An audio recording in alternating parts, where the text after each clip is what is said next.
Imagine une IA gratuite qui reposerait sur tous les derniers modèles les plus performants de chatbot. Que ce soit ChatGPT 4o, Claude 3.5 Sonnet, Gemini, Llama 3.1, Perplexity. Bref, le meilleur de ce qui se fait aujourd'hui. Et imagine que cet outil sélectionne automatiquement le meilleur de ces modèles en fonction de la question que tu vas lui poser, afin de proposer la réponse la plus adéquate possible. Eh bien, écoute, j'ai une super nouvelle. Aujourd'hui, cette IA existe depuis à peine un mois. Elle s'appelle NoteDaemon.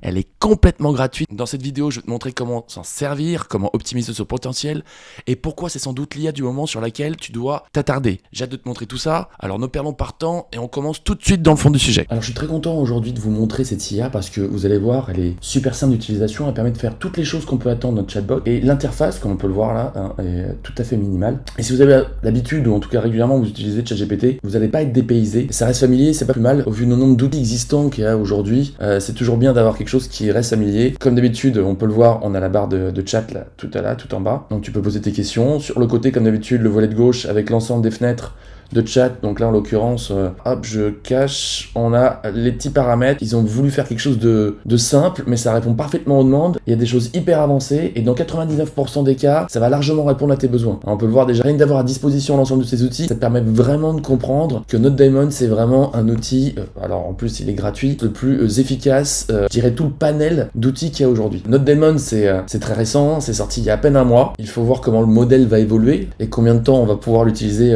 gratuitement. Mais aujourd'hui, les développeurs qui ont communiqué sur le fait que c'était complètement gratuit, et au niveau des limites, il n'y en a quasiment pas, car je crois qu'on peut aller jusqu'à 100 000 requêtes par mois. Ça permet d'avoir une grande marge de liberté. Donc autant dire que c'est quasiment limité. Donc la première force de cette IA, on va le retrouver, si on clique sur la roue, vous pouvez voir, juste en haut à droite, ici tu vas retrouver l'ensemble des modèles sur lesquels tu peux t'appuyer. Donc il y a GPT-4o, GPT-4 Turbo, 4 Omni, Claude 3 IQ, Claude 3.5 Sonnet, Gemini 1.5 Pro, Llama, Perplexity, et le petit français Mistral. Ce qui va être hyper intéressant ici, c'est que tu vas pouvoir poser ta question dans le chat. Et je vais te montrer juste ici. Donc on ferme une fenêtre là. Notre question va lui demander, réponds à cet email d'un salarié. J'ai pris un mail compliqué exprès. Le premier exemple d'utilisation de NoteDaemon. Alors par exemple, je vais dire, réponds à cet email juridique. Alors qu'est-ce que c'est cet email? C'est un salarié qui me fait un retour sur un contrat. C'est un long mail d'ailleurs. Donc il m'a fait vraiment tout un petit exposé.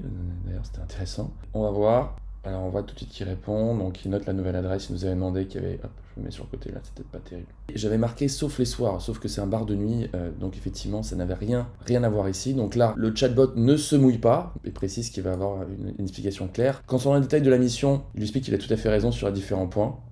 Et de toute façon, j'ai vu qu'effectivement il avait raison, qu'il y avait des points qui n'avaient rien à voir. Pour vous expliquer, c'était un contrat de barman, et j'avais des mentions avec des missions de cuisinier. Il a bien compris, il l'a bien soulevé. Terminologie pareil, c'était un contrat de restauration, donc la restauration bar, excellente remarque, donc on va ajuster. Il a déjà tout écrit, calcul du salaire, voilà par contre, je vérifie avec notre service de paiement. Il se mouille pas non plus, de toute façon, je me serais pas mouillé non plus parce que je vais demander à mon comptable. En fait, il a tout fait à ma place. J'ai juste à le relire, ça me prend beaucoup moins de temps que de devoir le rédiger et de réfléchir. Et là, les points importants par rapport à une IA classique, c'est au bas de la section, tu te rends compte, NoteDaemon, il s'appuyait sur le Claude 3.5 Sonnet, qui est juste là, avec une latence de 1336 millisecondes, et le coût hypothétique que ça aurait pu générer si tu avais payé à l'unité 3.5 Sonnet. Ce qui est totalement incroyable avec cette IA, c'est qu'en fonction de la question que tu vas lui poser, et en fonction de la tâche, il va définir le modèle le plus pertinent, en tout cas le plus approprié, pour pouvoir proposer la meilleure réponse. Donc là, si on regarde les éléments qu'il nous a proposés, globalement, c'est intéressant, ça. Il prend point par point les différents éléments, et il a surtout sélectionné et pensé au fait que c'était Claude 3.5 Sonnet qui serait le plus performant dans cet exemple, qui est un chat GPT que j'aurais pu naturellement utiliser. Cette fois-ci, on va lui demander d'analyser un livre et on va voir quel modèle il utilise. C'est les différents de celui que j'utilise habituellement, qui est plutôt ChatGPT pour l'analyse des données. Donc là, ce qu'on va faire, c'est qu'on va uploader un PDF que j'ai trouvé sur internet, initiation à l'affiliation. Fais-moi un résumé en français en 5 points. Donc là, il cite les 5 points qui sont faits. Je suis pas forcément d'accord avec Perplexity, je trouve que c'est pas la meilleure solution. Par contre là, on voit bien que le contenu est satisfaisant. Thème de partenariat, il te donne les plateformes, les produits numériques qui sont généralement offerts dans l'affiliation. Après, tu as la possibilité de forcer l'utilisation d'un modèle, donc comme j'expliquais. Donc moi, si j'ai envie vraiment que ce soit, non pas Perplexity, mais que ce soit GPT-4 Turbo, il va le refaire. Là, on voit que la présentation est différente, que les bullet points sont en deux parties, une partie en gras et une partie, je dirais, d'explication du gras. Donc déjà, pour moi, le modèle de résumé est plus pertinent car on peut, en 2 secondes, lire la totalité du contenu. Alors si tu es vraiment convaincu que tel ou tel modèle est un peu pertinent pour tout type de recherche, tu peux même t'amuser à faire des tests, comme je viens de faire à l'instant. On peut voir aussi que là, c'est non seulement le modèle a été plus rapide, mais en plus il est plus pertinent selon moi. Donc moi là, ce que je peux faire, c'est que je valide en lui expliquant que selon moi, je trouve que c'est ce qu'il faut faire pour faire un résumé. Alors, tu peux tenir des tableaux de comparaison entre modèles. Alors, au début, tu vas pas faire ça tout le temps, mais ça te permet vraiment d'avoir une opinion et de voir si notre daemon correspond à ta sélection naturelle ou si elle est différente. Généralement, à part pour l'analyse de données, je suis plutôt plus en phase avec elle. Et ce qui est bien, c'est que tu as toujours la possibilité de donner ton opinion sur la réponse, ce qui n'est pas sans conséquence, comme tu fais un pouce vers le haut ou vers le bas. Ça te permet d'affiner le choix du modèle. Donc ça veut dire que ça va renforcer l'idée que Perplexity n'est pas forcément le meilleur modèle pour faire une analyse de texte ou une analyse de données. À présent, je vais retourner dans les paramètres et te montrer 2-3 petites choses intéressantes.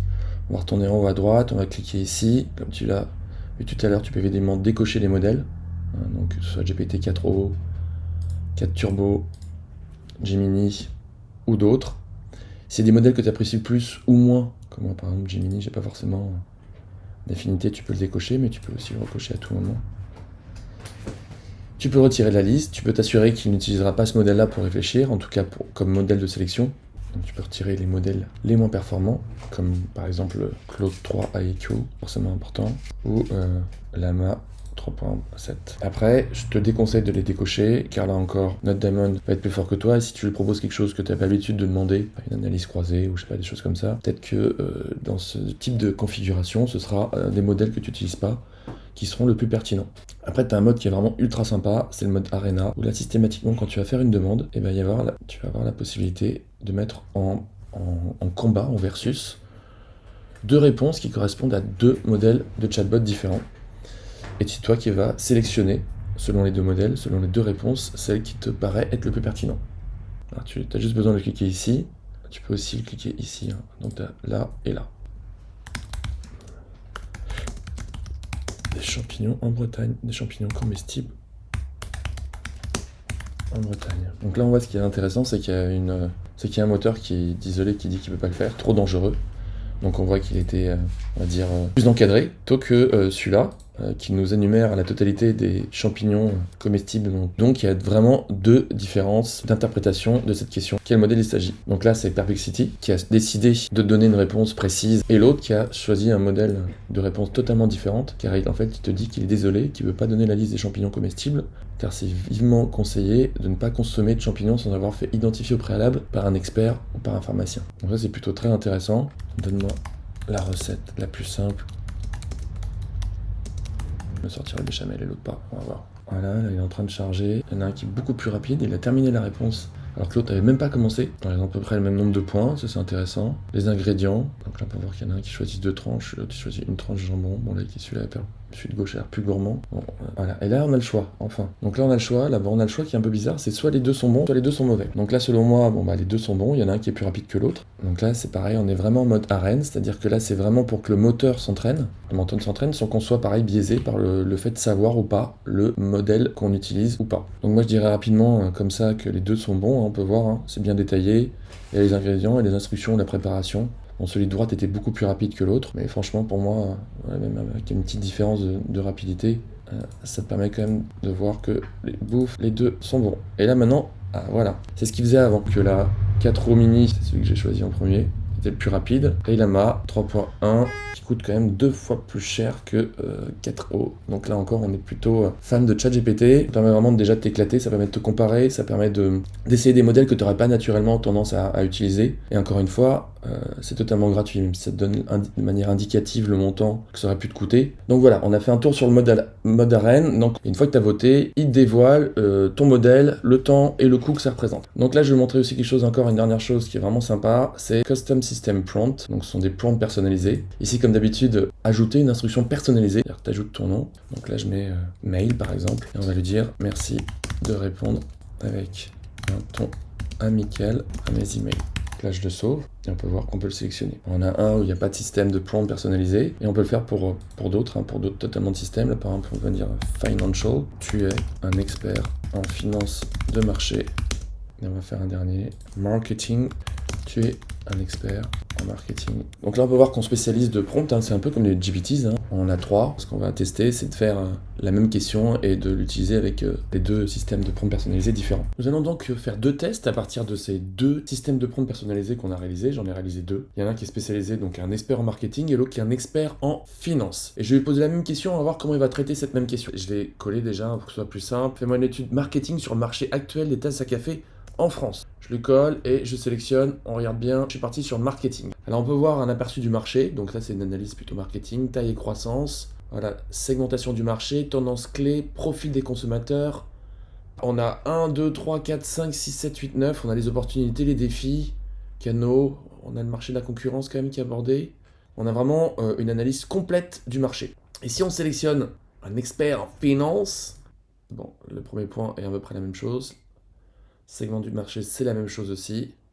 Tendance actuelle, on l'avait. Par contre, principaux acteurs, on ne l'avait pas. Comportement des consommateurs, on ne l'avait pas.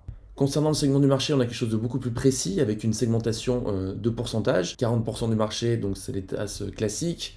30% tasses design et 20% tasses techniques. Pareil, là on a principaux acteurs, donc ceux qui dessinent et qui ont le marché financièrement parlant, les grandes marques, donc Guy de Graines, les grandes maisons de décoration, Maison du Monde ou marques de café comme Nespresso. Voilà, on a beaucoup plus de choses, beaucoup plus factuelles, beaucoup plus dans l'aspect financier, voilà, sans chiffrage hein, forcément. Et c'est là la grande différence, c'est qu'on n'a pas du tout, on n'aborde pas du tout le sujet de la même façon.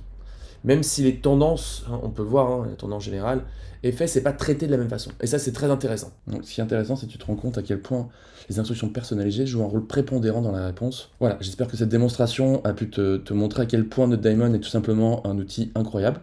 Et garde en tête que cet outil est complètement gratuit. Personnellement, je trouve ça super parce que ça permet d'accéder à tous les derniers modèles les plus performants. Encore une fois, complètement gratuitement, donc tu n'as pas besoin de payer, même si le coût de la requête est indiqué à la fin de chaque réponse. Ça peut être super d'utiliser cette IA. Bien sûr, si la vidéo, en tout cas la démonstration, t'a plu, tu penses bien sûr à liker, et tu peux également t'abonner à la chaîne. Et surtout, dis-moi dans les commentaires ce que tu penses de NoteDiamond. Profites-en parce que c'est gratuit, ça n'est peut-être pas toujours le cas. Et j'ai hâte d'avoir ton avis sur son utilisation. Et on se dit à bientôt pour une prochaine vidéo.